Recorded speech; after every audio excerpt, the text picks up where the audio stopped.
lumamon sila sa loob ng Malacanang. Dapat man lang sana small celebration lang dahil, kumbaga yung mga anak mo ay naghihirap, hindi makakain, pero ikaw, fabulous, with pulburon, with the fireworks, kasama sila Bong Revilla, si Bong Revilla ang nag-post, nandoon ang mga cronies niya, andun yung mga oligarkiya, andoon si DICT Secretary Ivan Uy, kung saan kasabwat ni Lisa Smugs, kasabwat ni Hubert Guevara, na nakipag-usap nga sa Smart Magic. So nakakalungkot dahil sa kabila ng hiyaw, iyak ng taong bayan, dahil sa bigas hindi na kayang bilhin, nagtataasan ng presyo and everything.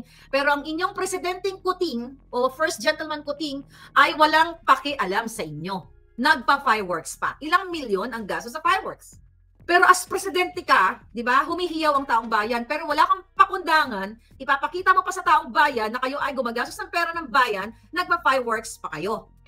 Okay? Okay na yung mag-dinner kayo ng family, pero yung talagang extreme, okay, lavish, to the highest level, ang inyong selebrasyon, the fact na ang nilalamon ninyo ay pera ng bayan, yun po ang pinakamasakit para sa akin bilang isang Pilipino na naging instrumento kung bakit naupo ang mga jutang Genimes na sungak-sungak sa pulburon. Sungak-sungak.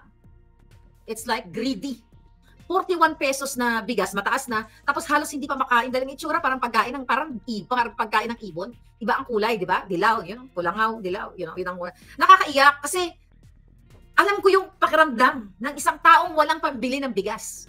Alam ko ang pagiging mahirap dahil galing ako sa pagiging mahirap. Hindi ko naman sinabing mayaman ako. But at least, nakatakas ako dun sa kahirapan na yun na hindi na ako kasali dun sa, nakatingin dun sa 41 pesos per kilo na bigas. Wala na akong choice, kundi yun na lang ang bibilhin mo kasi wala kang source of money, source of income, o kung ano pa man. Nakakadurog ng puso. Tapos buwa ka ng Genimes, nakikita mo, nagpa-fireworks ang iyong first gentleman at ang first, Mrs. Ahas ninyo.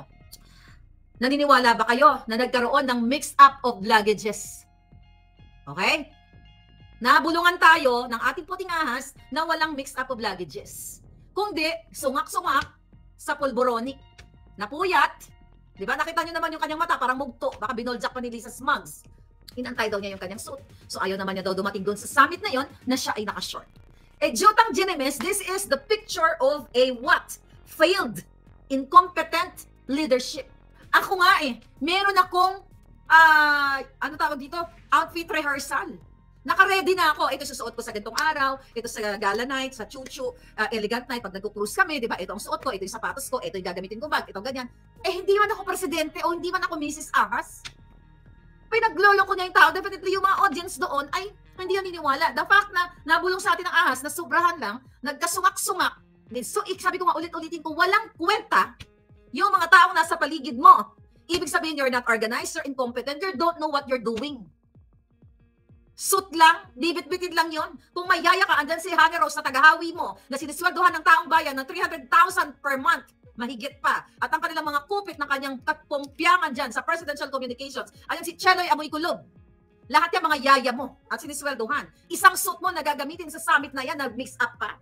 My God, do you think syunga ako? Syunga ang taong bayan? Luggage pa lang. At sabi ko nga, hindi naman siya commercial flight na nagkaroon ng mix up, di ba? Nangyari sa akin yan na yung luggage ko naiwan. Pero ito, pinagpapaniwala pa. Tapos, my God, talagang sinungaling ang lolo mo. Di ba? Nakita niyo harap-harapan, even sa international.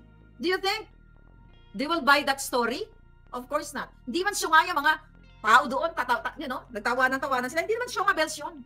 So, pinakita ni Kuting sa buong mundo na unang-una, wala siya sa kaayusan dahil late ka. Di ba? In-inform ka na kung anong oras. Di ba? Bago ka pumunta dyan sa Singapore, alam mo na kung anong schedule at alam mo na nga na maa-attend ka ng Grand Prix. Di ba? Sa Sunday.